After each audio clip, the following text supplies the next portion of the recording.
কিছু বলবেন আপনি? না, আজ আমরা চলে এলাম আমাদের নতুন ব্লগ নিয়ে। এই ব্লগে আজ দেখাবো আমাদের উত্তর মৌরি হালদারপাড়া পুরো জলে পাবলিকদের রিয়াকশন নেবো, পুরো আপনাদের আমাদের পাড়াটা দেখাবো পুরো জলে জলাতঙ্ক হয়ে গেছে। আর পাবলিকদের কাছে এই পাবলিক হেঁটে যাচ্ছে, এনাদের কাছে কিছু রিয়াকশন নেবো, আপনাদের দেখাচ্ছি সরাসরি। পুরো দেখতেই পাচ্ছেন। আপনার বাড়ি কোথায়? আমার বাড়ি হালদারপাড়ায়। হ্যাঁ, হালদারপাড়ায়। হালদারপাড়া শহরের তো হাল খুবই খারাপ। এটা উন্নয়নের জোয়ার। দিদি বলেছে জোয়ারে দুয়ারে সবকিছু দেবো, দুয়ারে জলও দিয়ে দিয়েছে। দুয়ারে জল দিয়ে দিয়েছে, হ্যাঁ। কিন্তু অসুবিধা হচ্ছে খুব। কে বললো অসুবিধা? হ্যাঁ, লাকি আপনার কেমন লাগছে? খুব ভালো লাগছে। হ্যাঁ, চারিদিকে জল, খুব ভালো লাগছে। সমুদ্র হয়ে গেছে, আমরা সমুদ্র হয়ে গেছে। এখানে কি ভ্যানিস হয়ে গেছে? ভ্যানিস শহরের মতো চারিদিকে পানি আর পানি। চারিদিকে এত পানি, মানুষের ঘরে পানি উঠে যাওয়ার খাপ, পুরো চারিদিকে পানি। এই যে দোকানে পানি উঠে যাচ্ছে। দাদা দাদা 1 মিনিট দাঁড়িয়ে যাও দাদা। আমি কি বলছি, এই যে চারিদিকে তো পানি, হ্যাঁ, আপনার কষ্ট হচ্ছে না?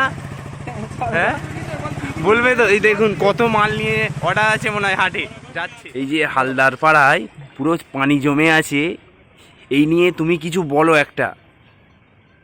হালদারপাড়ায় জল জমে যাওয়ার কারণ হচ্ছে পঞ্চায়েত থেকে নিকাশি ব্যবস্থা কিছু করে না, একদম হচ্ছে না। আর না, এই জন্য বর্ষা ভোর 1 হাঁটু জল থাকে। মহিলাদের পুরো। যাতায়াত অসুবিধে, আর লোকেদের যাতায়াত অসুবিধে, আপনার? অসুবিধে। আমি এই লক্ষ্মীকামন হসপিটালে যাচ্ছিলাম, যেতে পারবো না। যেতে পারবে না একদম? না, এত জল ভেঙে যাওয়া যাবে না। ঠিকই বলেছে, দেখো চারিদিকে এত পানি, কি কষ্টের মধ্যে লোক আছে নাকি। হ্যাঁ। যাও একটু কষ্ট করে যাও, যেমন হোক করে যাও। মতিদা, এই তো চারিদিকে পানি, কোথায় গিয়েছিলে? হ্যাঁ, বলবে তো। পানি আনতে? এখানে তো এত পানি রয়েছে, তুমি কেন পানি আনতে গেলে? হ্যাঁ, এই যে আমাদের, আপনার বাড়ি কোথায়? হালদারপাড়ায় তো। হালদারপাড়ায় এই যে জল জমে আছে চারিদিকে, বাইক নিয়ে যেতে অসুবিধা হচ্ছে না? অসুবিধা হচ্ছে, খেয়ে শেষ করা, হ্যাঁ, খেয়ে নাও, কমে যাবে। জল খেয়ে নেবো আমরা। আর নেতারা কি করবে?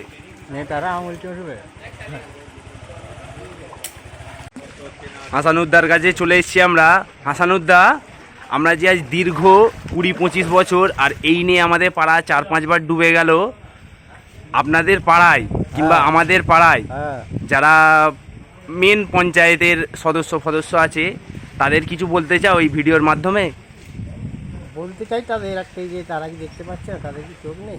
যে মানুষ দীর্ঘদিন এই কষ্ট পেয়েছে, একটা কিছু করুক ব্যবস্থা। কেন সবাই তো গাড়ি নেই, কিছু লোক হেঁটে যাচ্ছে, কিছু লোক সাইকেলে আছে। হ্যাঁ, খুবই কষ্ট, খুবই কষ্ট। ওটাই আমি আর কি বলবো, ব্যবস্থা করতে হবে অবশ্যই অবশ্যই অবশ্যই। বেটা, এই পানির মধ্যে কষ্ট হচ্ছে তো খুব? কষ্ট তো হবেই। হ্যাঁ, কষ্ট তো হবেই। কষ্ট কেন হবে? কোথাও পানি নেই, আমাদের এখানে কেন পানি? পঞ্চায়েতের কাজ কাম হচ্ছে না, আর কি হবে? তো পঞ্চায়েতকে তো বলতে হবে তো। বলেও হয় না। হয় না? ও তাহলে থাক, আমরা ডুবেই থাকি। তোমরা পাড়ার লোক সব যদি না একই পঞ্চায়েতে রাখলে কি হবে? এইরকমই হবে। ও তার মানে কথা হচ্ছে যে অন্য দলকে নিয়ে আসো। অন্য দলকে না, বলছে যে একই যদি পার্টি থাকে এই রকমই হবে। হ্যাঁ, বস না বস। কিছু বলবেন আপনি? না, সে নিয়ে আমাদের যাচ্ছে রাস্তা দিয়ে।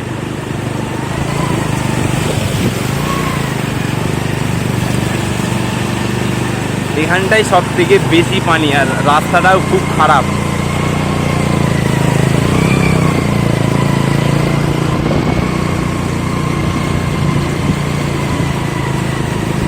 ব্যাটারি কুকুর ডুবে যাচ্ছে।